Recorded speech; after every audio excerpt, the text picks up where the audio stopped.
j'ai voulu faire, c'est en passant par le 19e siècle, essayer de comprendre dans quelle époque on vivait, c'est-à-dire quel était ce désenchantement qu'on sentait dans la jeunesse et à quoi on pouvait se raccrocher aujourd'hui.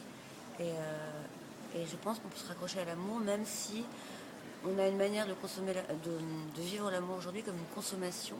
Et je pense que c'est pas une bonne idée. Est-ce que vous pouvez nous parler du choix des deux acteurs principaux? Bon, alors Charlotte Gainsbourg, en fait, j'ai écrit en pensant à elle, donc elle s'est imposée dans le rôle de Brigitte parce que, bah, voilà, pour son côté décalé, qu'elle amène les personnages à elle, que même en costume, voilà, ça reste très moderne. Et Peter Doherty parce que ça représentait la figure du poète, et comme dans Confession du siècle, c'est Musset, pour moi, ça représentait le poète moderne.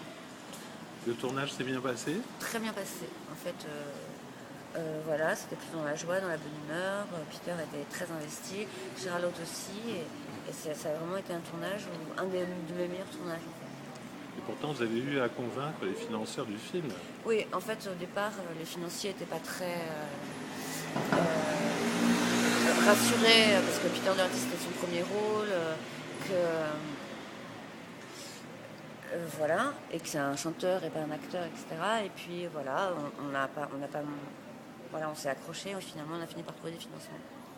Et aujourd'hui, comment dire, l'effet people qui a dominé la sortie du film à Cannes, c'est estompé selon vous? Oui, je pense que voilà, là, je pense que les gens vont voir un film avec une très bonne actrice qui s'appelle Charlotte. Et je pense que Peter fait ses preuves en tant qu'acteur. Voilà.